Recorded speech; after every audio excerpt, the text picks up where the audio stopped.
Hi, I'm Robert Velasco. I'm a primary care physician over at Brown Medicine. Hi, I'm Michelle Anvar. I am also a primary care physician for Brown Medicine, and I'm the director of primary care. So, I always found it helpful to just like be a doctor and go ahead and try to help and take care of patients. I firmly believe that every patient interaction can teach you at least one of three things.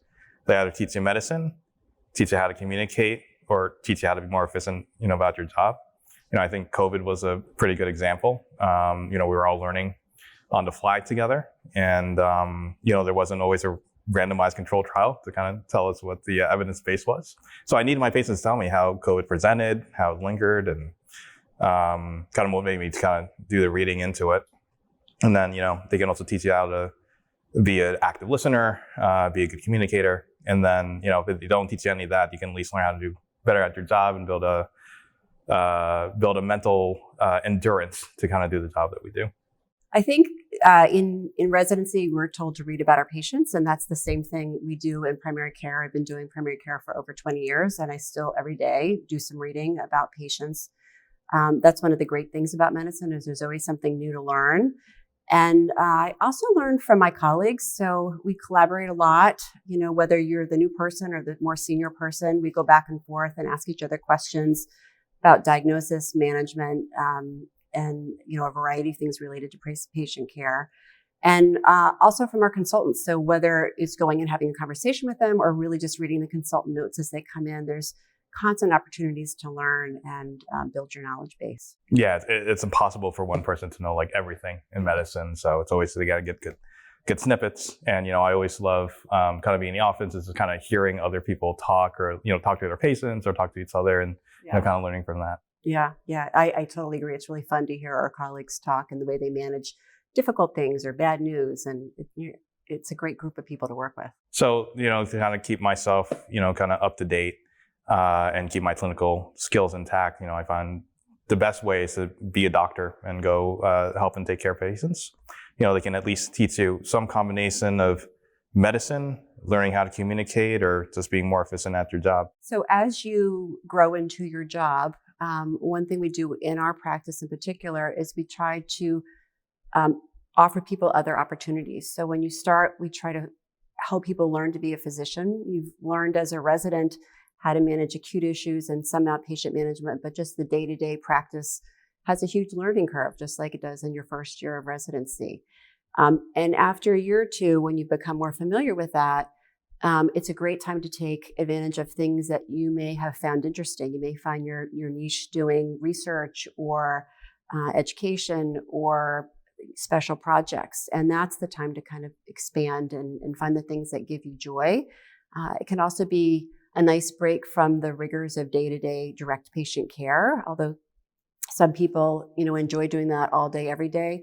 Others need a little bit of break, and it's a great way to kind of keep you excited about your job. Yeah, I totally echo what you're saying. There's so many aspects to us about being physicians. There's us as a clinician, us as educators, us as public health advocates, us as just being professionals and kind of financial aspect of medicine. But definitely, the educational role is something that you can kind of incorporate into your career. I think some of the things you have to be mindful of is know who your learners are. I think we kind of gravitate towards, certain aspects of medicine. Is it more like we like teaching the science of medicine or the art of medicine?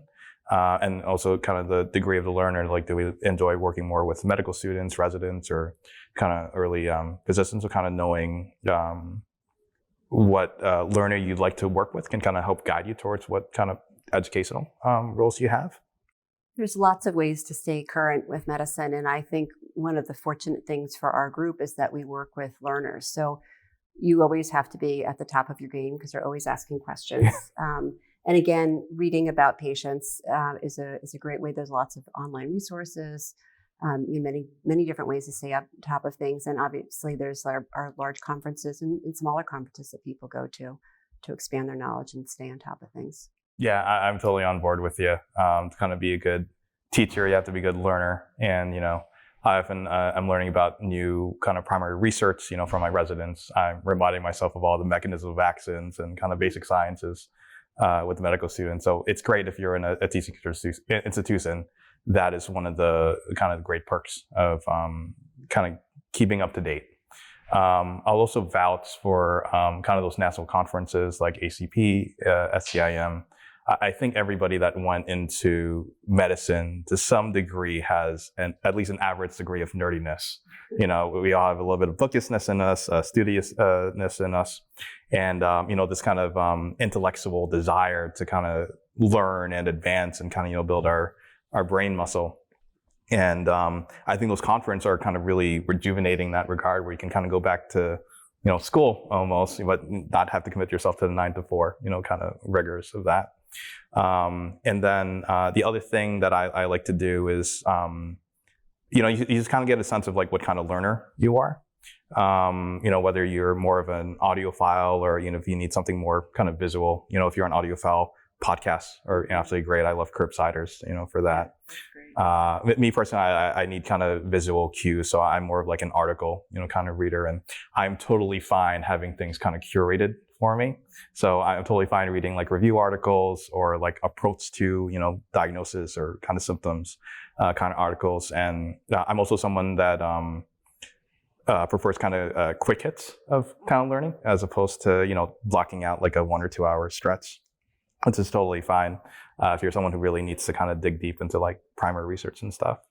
So, you know, I always try to make a habit of just kind of reading one article, you know, a week, which I think is manageable if you just think of it as like, you know, 10, 15 minute stretch. So how do you balance saying yes or no to kind of, you know, all these opportunities and all these pitches that'll be thrown at you as a physician? I think you need to have some mental awareness of, you know, like what your own mental capacity is for, you know, adding on stuff. I think you also need to kind of know what you want to do in terms of, you know, what kind of educational roles would you like to undertake? Is it with medical students, with residents? Is it more basic sciences or, you know, art of medicine style? I think the other thing you have to be mindful of is, you know, there's only so much you can kind of put on your plate without expecting everything to overflow or give you a bellyache.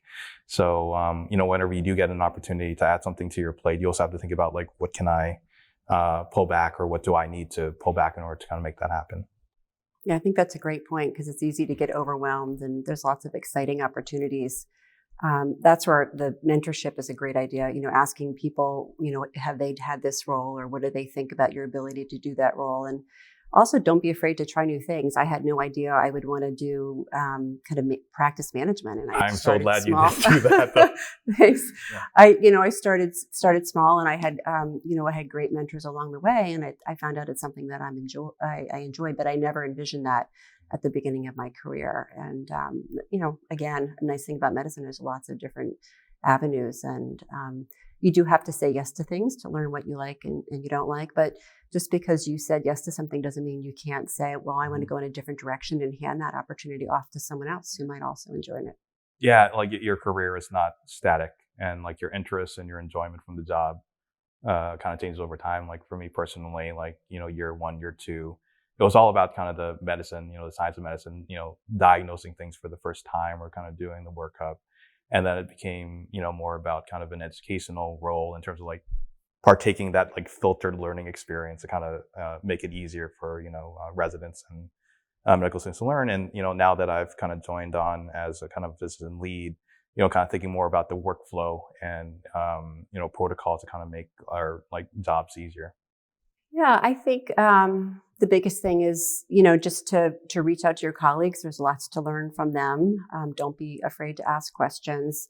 And you know, we live in this world where there's resources everywhere. You know, we're no longer in the days of having to go to the library or get a textbook out. You know, everything is such easy access, and use your resources. And don't be afraid to say you don't know something. You know, even in the room with a patient, I'll say, oh, that's interesting. You know, let me look more into that and get back to you. It's totally fine. But again, that's a great thing about medicine is you really need to keep learning every day. Yeah. As a side note, I think patients really appreciate when you say like, you know, I don't know exactly what's going on, but let me, you know, try to figure things out. And, you know, I think they appreciate that, that effort and, you know, that honesty with them. My advice would be, you know, remember that your career is a marathon, not a sprint. And again, your interest and your satisfaction with the job, or the reasons for your satisfaction with the job, will kind of change as things evolve. So keep an open mind. One thing I think about sometimes is I love the idea of my job, but sometimes the day to day is hard. And just, keep in mind, if there's a day that's difficult, there's going to be another day that's rewarding, to balance everything out. And we're fortunate we have many aspects to our job to help us meet those needs to have positive experiences each day. Best of luck to you. It's a very exciting thing, embarking on your career. And if I can be of help in any way, please send me an email, or if you see me in the hallways, please stop me, and I'd love to talk. Yeah, absolutely. And, I echo that. You're also welcome to reach out to me. There is a huge learning curve. Your first, second, third, even now, years of attending SIP. But you're always going to be learning. And, as long as you have that desire to keep on improving, you'll get there.